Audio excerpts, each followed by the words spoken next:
ಮೈಸೂರಿನ ಡೋಪ್ಲಿನ್ complex MDA ವಶಕ್ಕೆ. ಬಾಡಿಗೆದಾರರ ತೆರವಿಗೆ 3 ತಿಂಗಳ ಗಡುವು. 40 ಮಳಿಗೆ ಬಾಡಿಗೆದಾರರಿಗೆ ಮೈಸೂರು ಅಭಿವೃದ್ಧಿ ಪ್ರಾಧಿಕಾರ ನೋಟಿಸ್ ಜಾರಿ. ರೈತರ ಮದುವೆಯಾಗುವ ಹೆಣ್ಣು ಮಕ್ಕಳಿಗೆ ಬಜೆಟ್ನಲ್ಲಿ ಸರ್ಕಾರಿ ಕೆಲಸದಲ್ಲಿ ಶೇಕಡಾ 20 ಮೀಸಲಾತಿ ಘೋಷಣೆಗೆ ಆಗ್ರಹ. ಮದ್ಯ ಬಿಡದಿ.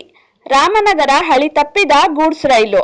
5 ಗಂಟೆಗೂ ಅಧಿಕ ಕಾಲ ರೈಲು ಸಂಚಾರದಲ್ಲಿ ವ್ಯತ್ಯಯ. ರದ್ದುಗೊಂಡಿದ್ದ ಮೈಸೂರು ಬೆಂಗಳೂರು ರೈಲು ಸಂಚಾರ. ಚಾಮುಂಡಿ ಬೆಟ್ಟ ಸಂರಕ್ಷಣೆ ನಿಟ್ಟಿನಲ್ಲಿ ತುರ್ತು ಕ್ರಮಕ್ಕೆ ಪರಿಸರ ಕಾರ್ಯಕರ್ತರಿಂದ ಶಾಸಕ ಜಿಟಿ ದೇವೇಗೌಡರಿಗೆ ಮನವಿ ಸಲ್ಲಿಕೆ. ಕತ್ತು ಹಿಸುಕಿ ಪತ್ನಿ ಕೊಲೆ ಮಾಡಿದ ಇಸ್ರೋ ನಿವೃತ್ತ ಉದ್ಯೋಗಿಯ ಬಂಧನ.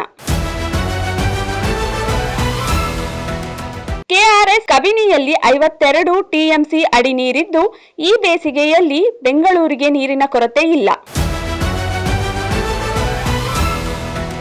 ಜಿಬಿಎ ಚುನಾವಣೆ ಮುನ್ನ ಮತದಾರರ ಪಟ್ಟಿ ಸರಿಪಡಿಸಿ. ಇಸಿಗೆ ಡಿಕೆ ಶಿವಕುಮಾರ್ ನೇತೃತ್ವದ ಬೆಂಗಳೂರು ನಿಯೋಗ ಮನವಿ. ಚೀನಾದ ರೋಬೋಟ್ ಡಾಗ್ ವಿವಾದ. ಎಐ ಸಬ್ಮಿಟ್ ಎಕ್ಸ್ಪೋದಿಂದ ಗಾಲ್ಗೋಟಿಯಸ್ ವಿವಿಗೆ ಸ್ಟಾಲ್ ತೆರವುಗೊಳಿಸಲು ಸೂಚನೆ. ಪಹಲ್ಗಾಮ್ ಭಯೋತ್ಪಾದಕ ದಾಳಿ. 10 ತಿಂಗಳು ಕಳೆದರೂ ಈಡೇರದ ಉದ್ಯೋಗ ಭರವಸೆ. ಮಡುರೋ ಬಂಧನ ಬೆನ್ನಲ್ಲೇ ಗುಡುಗಿದ ಕಿಮ್. ಹೈಪರ್ ಸಾನಿಟಿ ಕ್ಷಿಪಣಿ ಪರೀಕ್ಷೆ ಮೂಲಕ ಟ್ರಂಪ್ಗೆ ಎಚ್ಚರಿಕೆ. ನಿಮ್ಗೆ ಡಿ ಬಾಸ್, ನನ್ಗೆ ಅವನು ಮಗ. ನೋಡ್ತೀರಿ, ಇನ್ನೆರಡು ತಿಂಗಳಲ್ಲಿ ದರ್ಶನ್ ಹೊರ ಬರ್ತಾರೆ.